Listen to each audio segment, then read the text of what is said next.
എൻ്റെ പ്രിയപ്പെട്ട എല്ലാ പ്രേക്ഷകർക്കും ഇൻഫിനിറ്റി സ്റ്റോറീസിൻ്റെ പുതിയൊരു വീഡിയോയിലേക്ക് സ്വാഗതം. ഇന്നു മുതൽ ജീവിതത്തിൽ എല്ലാ സുഹൃതങ്ങളും അനുഭവിച്ചു തുടങ്ങാൻ യോഗം വരുന്ന കുറച്ച് നക്ഷത്ര ജാതകരുണ്ട്. ഇവർക്ക് ഇരട്ട രാജയോഗം ആരംഭിക്കുന്ന സമയമാണ്. ഇതിനെക്കുറിച്ച് ഇൻഫിനിറ്റി സ്റ്റോറീസിൻ്റെ ഈ വീഡിയോ കൂടുതൽ കാര്യങ്ങൾ നിങ്ങൾക്കായിട്ടൊന്ന് പങ്കുവെക്കുന്നു. വീഡിയോയിലേക്ക് കടക്കും മുമ്പ് എൻ്റെ പ്രിയ പ്രേക്ഷകരെ, നിങ്ങൾ ഇതുവരെ എൻ്റെ ചാനൽ സബ്സ്ക്രൈബ് ചെയ്തിട്ടില്ലെങ്കിൽ ദയവായിട്ട് എൻ്റെ ചാനൽ ഒന്ന് സബ്സ്ക്രൈബ് ചെയ്യണേ. അതോടൊപ്പം തന്നെ ഇനിയുള്ള എൻ്റെ പുതിയ വീഡിയോകൾ നിങ്ങൾക്ക് നോട്ടിഫിക്കേഷനായിട്ട് ലഭിക്കാൻ വേണ്ടിയിട്ട് ബെൽ ഐക്കൺ കൂടി ഒന്ന് പ്രസ് ചെയ്യണം. വീഡിയോ കണ്ടതിന് ശേഷം നിങ്ങളുടെ വിലയേറിയ അഭിപ്രായങ്ങൾ കമൻറ്റ് ബോക്സിൽ ഒന്ന് രേഖപ്പെടുത്താനും വീഡിയോ ലൈക്ക് ചെയ്യാനും കൂടി ഓർമ്മിപ്പിക്കുന്നു. എൻ്റെ എല്ലാ പ്രേക്ഷകർക്കും ഇൻഫിനിറ്റി സ്റ്റോറീസിൻ്റെ ഈ പുതിയ വീഡിയോയിലേക്ക് ഒരിക്കൽ കൂടി സ്വാഗതം അറിയിക്കുകയാണ്. എല്ലാവർക്കും നന്ദി. നമുക്ക് നോക്കാം. മേടം രാശിയിൽ പിറന്ന അശ്വതി, ഭരണി, കാർത്തിക ഒന്നാം പാദത്തിൽ ജനിച്ചവരെക്കുറിച്ച്. ധനലാഭ ഐശ്വര്യങ്ങൾ ഉണ്ടാകുന്നതിനുള്ള എല്ലാ സാധ്യതകളും ഉണ്ട്. തൊഴിൽ രംഗം മെച്ചപ്പെടും. ഉൽപ്പന്നങ്ങൾ വിറ്റഴിക്കാൻ സാധിക്കും. ആരോഗ്യം പൊതുവെ തൃപ്തികരമാണെങ്കിലും ത്രിദോഷങ്ങളുടെ ഉപദ്രവം, ത്വക്കിനെ സംബന്ധിച്ചിട്ടുള്ള അസുഖങ്ങൾ ഇവയ്ക്ക് സാധ്യത ഏറെയാണ്. സ്ഥാനക്കയറ്റം ലഭിക്കും. കാര്യതടസ്സങ്ങൾ മാറിക്കിട്ടും. മനസ്വസ്ഥത വർദ്ധിക്കും. സന്താനങ്ങളുടെ രോഗാരിഷ്ടതകൾക്ക് ശമനം കണ്ടു തുടങ്ങും. പോലീസ് കേസുകളിൽ അകപ്പെടാതെ ശ്രദ്ധിക്കണം. പ്രായോഗിക ബുദ്ധി പലപ്പോഴും പ്രകടിപ്പിക്കാൻ സാധിക്കും. മുൻകോപം മൂലം കലഹങ്ങൾ ഉണ്ടാകാതെ ശ്രദ്ധിക്കുക. പുതിയ ഗൃഹനിർമ്മാണത്തിനുള്ള അവസരം കൂടിയാണ്. ബന്ധുജനങ്ങളുടെ സഹായ സഹകരണം ഉണ്ടാകും. ഗൃഹ ഉപകരണങ്ങൾ, വാഹനങ്ങൾ, അലങ്കാര വസ്തുക്കൾ ഇവ വാങ്ങാൻ സാധിക്കും. ദാമ്പത്യ കലഹങ്ങൾ കൂടുതലാകാതെ ശ്രദ്ധിക്കണം. ദോഷപരിഹാരമായിട്ട് സർപ്പ ആരാധനാ കേന്ദ്രത്തിൽ പുഷ്പാഞ്ജലി, പാൽപ്പായസ നിവേദ്യം ഇവ നടത്തി പ്രാർത്ഥിക്കാൻ ഒന്ന് ശ്രദ്ധിക്കുക. ഇനി ഇടവക്കൂറിൽ കാർത്തിക നക്ഷത്ര ജാതകർ 2, 3, 4 പാദങ്ങൾ, രോഹിണി, മകയിരം 1, 2 പാദത്തിൽ ജനിച്ചവരെ കുറിച്ച് നോക്കാം. ഗവൺമെൻറ്റിൽ നിന്നുള്ള ആനുകൂല്യങ്ങൾ ലഭിക്കും. വിദ്യാഭ്യാസത്തിലുള്ള തടസ്സങ്ങൾ മാറിക്കിട്ടും. മറ്റുള്ളവരുടെ ചതിയിലും വഞ്ചനയിലും പെടാതെ സൂക്ഷിക്കണം. ധനാഗമങ്ങൾ ഉണ്ടാകും. നേത്രരോഗം, ഉദരബന്ധിയായ അസുഖങ്ങൾ ഇവ ശ്രദ്ധിക്കണം. ശസ്ത്രക്രിയകൾ കഴിയുന്നതും ഒഴിവാക്കുന്നത് നല്ലതായിരിക്കും. ദുർജനങ്ങളുമായിട്ടുള്ള സംസർഗം ഒഴിവാകും. നല്ല വാക്കുകൾ കൊണ്ട് മറ്റുള്ളവരുടെ പ്രീതി നേടേണ്ടതായിട്ട് വരും. പല സന്തോഷ അനുഭവങ്ങൾ ഇവർക്ക് ഇന്ന് അർദ്ധരാത്രിയോടുകൂടി ലഭിക്കും. മാർഗതടസ്സങ്ങൾ ദൈവകൃപയാൽ മാറിക്കിട്ടും. വീട്ടിൽ കലഹങ്ങൾ കുറഞ്ഞു തുടങ്ങും. ബന്ധുജനങ്ങളുമായിട്ടുള്ള കലഹങ്ങളും മാറിവരും.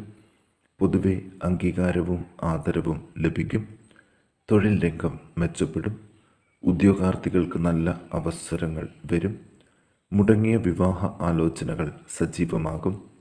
കൊടുക്കൽ വാങ്ങലുകൾ മെച്ചപ്പെടും. മുടങ്ങിപ്പോയ വിദ്യാഭ്യാസം പുനരാരംഭിക്കാൻ സാധിക്കും. ഇവർ ദോഷപരിഹാരങ്ങൾക്ക് ഭഗവതി ക്ഷേത്രത്തിൽ ഐക്യമത്യ പുഷ്പാഞ്ജലി കഴിപ്പിച്ച് പ്രാർത്ഥിക്കാൻ ഒന്ന് പ്രത്യേകം ശ്രദ്ധിക്കുക.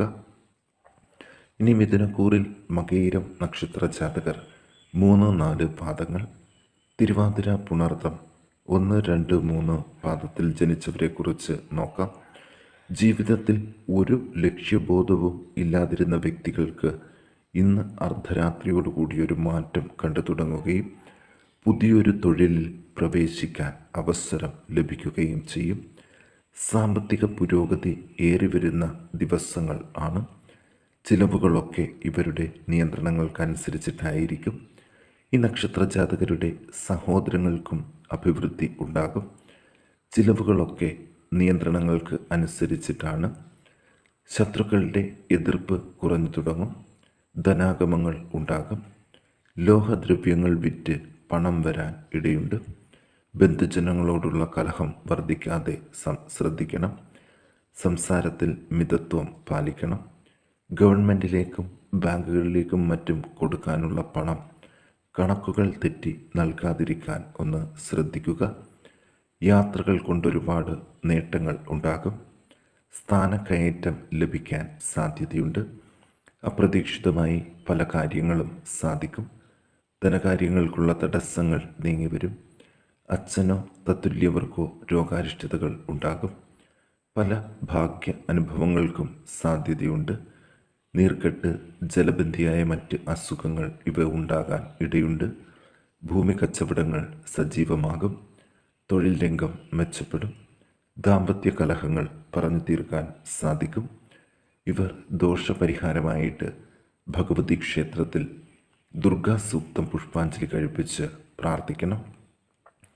ഇനി കർക്കിടകക്കൂറിൽ പുണർദം 4-ാം പാദം, പൂയം, ആയില്യം നക്ഷത്ര ജാതകരെക്കുറിച്ച് ഒന്ന് നോക്കാം. വീട്ടിലെ അസ്വസ്ഥതകൾ കുറഞ്ഞു തുടങ്ങും. മരണതുല്യമായ അവസരങ്ങളിൽ നിന്ന് കരകയറും. എല്ലാ പ്രശ്നങ്ങളിൽ നിന്നും അത്ഭുതകരമായിട്ട് രക്ഷപ്പെടുന്ന സാധ്യതകൾ കൂടി കാണുന്നു. പ്രാർത്ഥനകൾക്കും മറ്റും ഫലം ഇരട്ടിക്കും. പലവിധ സന്തോഷ അനുഭവങ്ങൾക്കും ഇടയുണ്ടാകും. ഗവൺമെൻറ്റുമായിട്ടുള്ള ഏർപ്പാടുകളിൽ വിജയസാധ്യതകൾ ഇവർക്ക് ഒപ്പമാണ്. അഗ്നിയുടെയും കള്ളന്മാരുടെയും ഉപദ്രവങ്ങളിൽ നിന്ന് രക്ഷപ്പെടും. മനോവിചാരം കുറഞ്ഞു തുടങ്ങും. പലവിധ രോഗാരിഷ്ടതകളാൽ കഷ്ടപ്പെടും. ഇഷ്ടമുള്ള ഭക്ഷണ പദാർത്ഥങ്ങൾ കഴിക്കാൻ അവസരം ലഭിക്കും. വിശേഷ വസ്ത്ര അലങ്കാര സാധനങ്ങൾ സമ്മാനമായിട്ട് ലഭിക്കാൻ ഇടയുണ്ട്. യാത്രകൾക്കിടയിൽ ബുദ്ധിമുട്ടലും അലച്ചിലുകളും ബന്ധുജനങ്ങളുടെ അകൽച്ചയും മാനസികമായിട്ടുള്ള ബുദ്ധിമുട്ടുകൾ ഉണ്ടാക്കുമെങ്കിലും ഇതിൽ നിന്നെല്ലാം കരകയറാൻ അവസരങ്ങൾ ഉണ്ടാകും. ചിലവുകൾ നിയന്ത്രണങ്ങൾക്കനുസരിച്ചിട്ടാണ്. സംസാരത്തിൽ അച്ചടക്കം പാലിക്കാൻ ശ്രദ്ധിക്കണം. മംഗളകർമ്മങ്ങൾക്ക് മുടക്കം വരാതിരിക്കാൻ ശ്രദ്ധിക്കണം. തൊഴിൽ രംഗം മെച്ചപ്പെടും. വാഹനങ്ങൾ മാറി വാങ്ങാൻ അവസരമുണ്ട്. പൊതുധനം കൈകാര്യം ചെയ്യുന്നവർ ശ്രദ്ധിക്കണം. ദോഷപരിഹാരമായിട്ട് ശാസ്താവിന് നീരാജനം കഴിപ്പിച്ച് പ്രാർത്ഥിക്കാനും ഒന്ന് ശ്രദ്ധിക്കുക. ഇനി ചിങ്ങക്കൂറിൽ മകം, പൂരം, ഉത്രം 1-ാം പാദത്തിൽ ജനിച്ച നക്ഷത്ര ജാതകരെക്കുറിച്ച് നോക്കാം. നല്ല വാക്കുകൾ കൊണ്ട് മറ്റുള്ളവരുടെ പ്രീതി നേടും.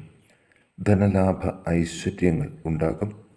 വിദ്യാർത്ഥികൾക്ക് നല്ല അവസരങ്ങൾ ഉണ്ടാകും. അവർക്ക് നല്ല വിജയം പ്രതീക്ഷിക്കാം. സഹോദര ബന്ധങ്ങളിൽ ഉലച്ചിലുകൾ ഉണ്ടാകാതെ ശ്രദ്ധിക്കണം. വിവാഹമോചന കേസുകൾക്ക് ഗൗരവം കുറഞ്ഞു തുടങ്ങും. അപവാദങ്ങൾ കേൾക്കേണ്ട സാഹചര്യങ്ങളിൽ നിന്ന് കരകയറും. ദൂരയാത്രകൾ കൊണ്ട് പ്രതീക്ഷിക്കുന്ന നേട്ടങ്ങൾ ഉണ്ടാകും. അലച്ചിലുകൾ കൂടാതെ ഓരോ കാര്യങ്ങളും ഇവർ നേടിയെടുക്കും. മനോദുഃഖങ്ങൾക്ക് കുറവ് കണ്ടു തുടങ്ങും. അലസതയും മന്ദതയും ഒഴിവാക്കി എല്ലാ കാര്യങ്ങളിലും വിജയിക്കും. ഇനി അങ്ങോട്ടുള്ള ദിവസങ്ങൾ വളരെ സമാധാനം നിറഞ്ഞതാണ്. ആജ്ഞാസിദ്ധി കൊണ്ട് പല കാര്യങ്ങളും നേടാൻ ആകും. മുൻകോപം നിയന്ത്രിക്കണം. പല ഭാഗ്യ അനുഭവങ്ങളും ഉണ്ടാകുകയും തടസ്സങ്ങൾ നീങ്ങി ഈ ഫലം പൂർണ്ണമായിട്ട് ലഭിക്കുകയും ചെയ്യും. തർക്ക വിഷയങ്ങളിൽ വിജയം നേടാൻ സാധിക്കും. ഭാവി കാര്യങ്ങളിലേക്ക് പല തീരുമാനങ്ങളും എടുക്കാൻ സാധിക്കും. തൊഴിൽ സ്ഥാപനങ്ങളിൽ കൂടുതൽ മുതൽ മുടക്കാൻ സാധിക്കും. മൂത്രാശയബന്ധിയായും ഗർഭാശയബന്ധിയായിട്ടും ഉള്ള അസുഖങ്ങൾ കുറഞ്ഞു തുടങ്ങും. കരാർ ജോലിക്കാർക്ക് നല്ല അവസരങ്ങൾ വരും.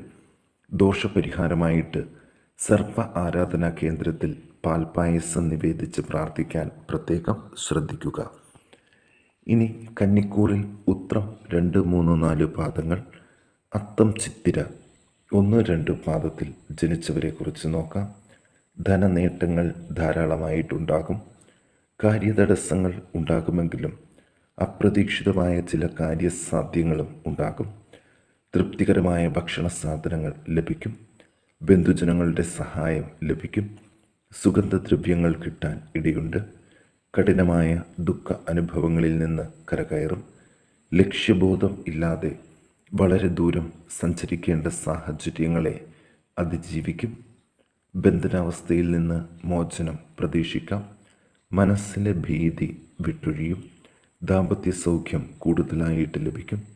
കോടതി കേസുകളിൽ വിജയസാധ്യതകൾ ഇവർക്കൊപ്പമാണ്.